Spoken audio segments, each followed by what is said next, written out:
pat it dry.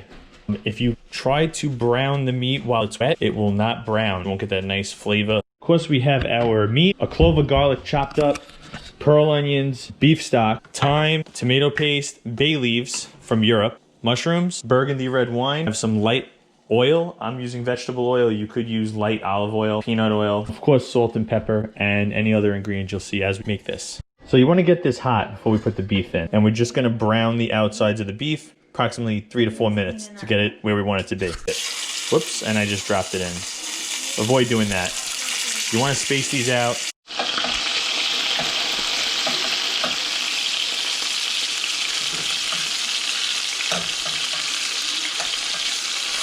A little bit too hot, not a big deal. Lowered it down to medium, and we're just gonna let it sit, let it work, and then just rotate it around. Brown color, if you don't get that brown color, you're not gonna have flavors if you just made it gray like that. So you wanna get it brown, then you can transfer it over to the Dutch oven.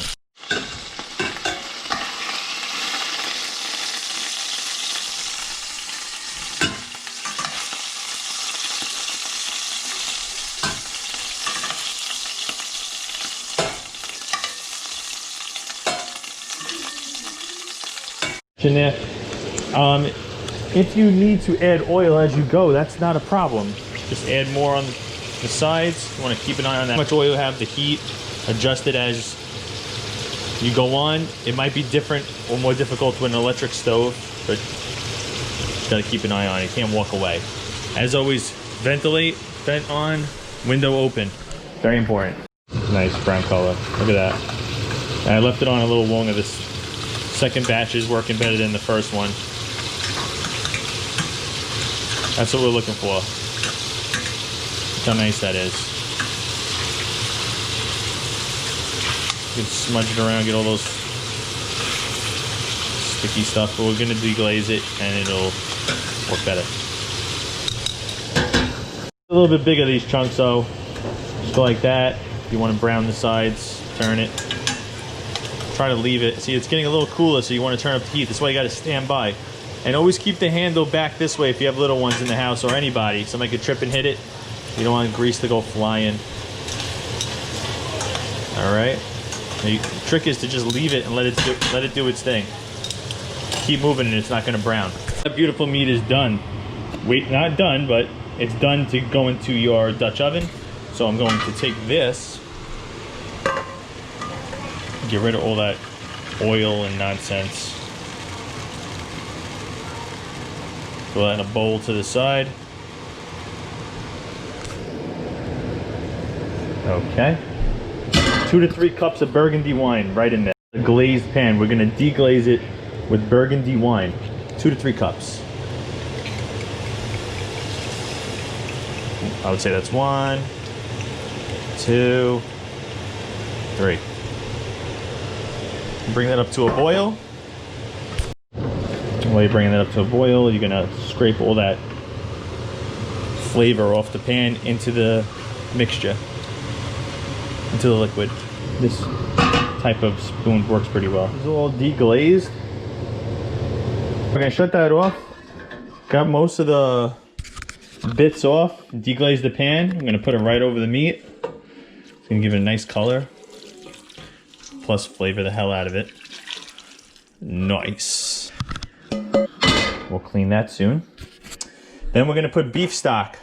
You want to put enough to cover, but show a little bit of the meat. Showing enough.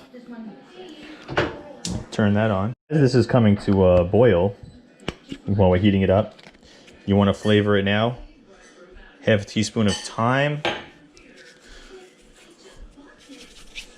And let's open this new bay leaf package. Check that out.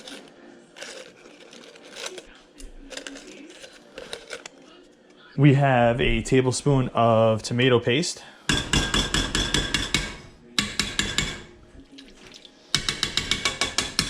And a finely chopped clove of garlic. Spread it out. Mix. I like to do while things are cooking and coming together, I like to clean my pots Like when you deglaze it, most of the stuff is gone, but you get the stuff on the sides. Do it while it's warm and hot. It makes your life so much easier. Put stuff in, get rid of all the stuff. So by the time you're done cooking, you can enjoy your meal. You don't have to worry about, oh, who's gonna clean this up? Unless you have a different situation going on in your house where somebody's cleaning for you. It's up to a simmer. You're gonna taste it. I didn't need to add any salt. There is salt, saltiness from the wine.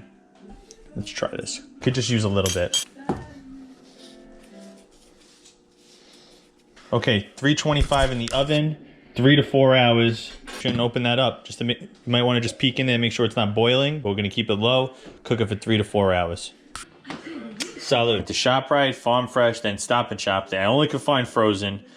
The recipe called for that, so defrosted it. I peeled it a little bit more, cleaned them, poked them, filling it up halfway, right? Turn the stove on. Halfway up, throw some butter in there, cover it for 25 minutes. I'm gonna braise these onions. Here's my mushrooms. When you wanna clean and use them, see some of these are split. If the bottoms have sand on it, just cut them, that little piece off, break them off like this, and put them in the pot to soak. I'm not gonna use all these. I might make chicken marsala another day, so I don't wanna use all of them. You saute these for a couple minutes, not 5 to 6 minutes. We don't wanna fully cook them.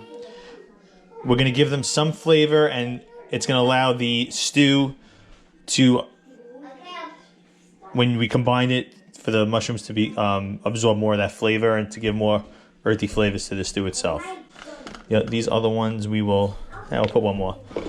So let's soak these. All right, you want the sand to fall out. Well, see, it's like simmering. I put up the heat just a little bit. And we keep braising them for another minute or two. So I'll scoop them out, leaving all the debris and sand out of there. You don't want to pour this in because the sand will fall right back onto the mushrooms. Okay, any little pieces. Hey, if you still see, you're gonna have to dry these really good before we cook them, or they won't brown correctly. Use paper towel or a tea napkin, whatever you want to call those things. And if you happen to see any kind of sand or anything, just wipe them. We dried our mushrooms. We're gonna use those stems and caps and quarter them like so. See, quarter, and then you cut these on an angle to make them look like they're part of the cap. And they are just as delicious. Can't tell the difference. See? It comes together. Done. We have a little bit of oil and butter, and we want to get this butter really hot. You need the oil because just the butter itself will burn. We have to let that cook, heat up, and you want to get rid of all the foam. That'll mean it's super hot, but like I said, you have to use a light oil. If you just use butter, it will burn and it will taste really bad. Foam, you want to wait for that to stop. Then we're going to cook this for 2 to 3 minutes. We're not fully cooking it. Fully cooking it would be like 5 to 6 minutes. You see how the foam stopped here and it's only over there? Pretty much ready to go now. Okay. Make sure these are very dry, like I said, because they will just steam. We don't want to steam it. We want to cook it, brown it a little bit, and prepare it for the main dish to combine. Good, I judged it right. You don't want to overcrowd it. Just enough room, and you want to keep stirring it while this cooks for 2 to 3 minutes. Like that. See that? You don't want it to burn. Keep it on medium. So look, I got another hour and 30 minutes. 34 minutes for the main dish to come out of the oven. You can prepare these the night before, the onions, the mushrooms, so it really is an easy dish. It's a long time in the oven, but once you brown that meat, mix the stuff and throw it in the oven. You can go do whatever you gotta do. It's on low heat, it's not gonna burn. You can prepare this another time. Another casualty. You can properly set these aside. Nice and sauteed. Okay, it looks like it's done. Really careful, hot.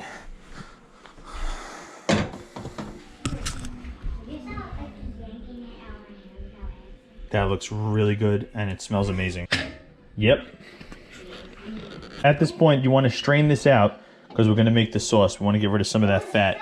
Now, you're going to put a strainer on top of a pot and you want to be really careful not to just dump it in there because it will go out of the sides.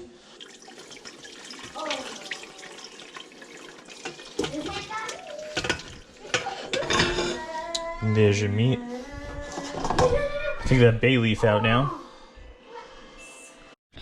All right, I put everything together. The sauce, we're gonna skim the fat off the top. Now if you save this, the fat will get, just like chicken soup, will come to the top before you reheat it. You can scoop it off, but you don't wanna get rid of all of it. Get rid of the flavor.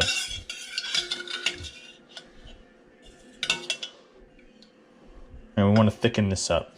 So depending on how much liquid there is for the sauce, to thicken it up, I have room temperature butter and flour we're mixing together. You never want to just throw flour in hot liquid. It will coagulate and you'll get clumps. The inside will just regular flour. It'll be a total mess. You never do that. So we're just gonna get this all mixed up together, the butter and the flour. Once it's one, we'll add it and whisk it.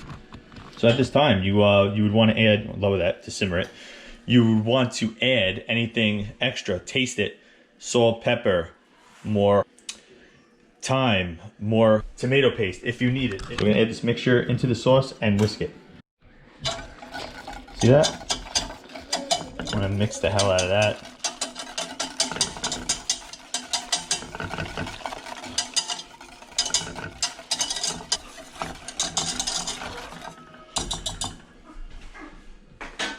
All right, now that it's getting a little thicker, we will put that right over everything.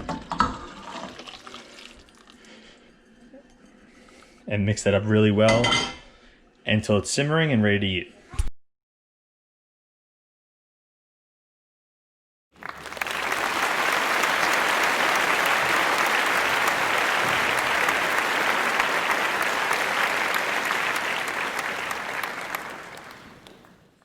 I think it's one of my favorite meals. I'll be honest with you.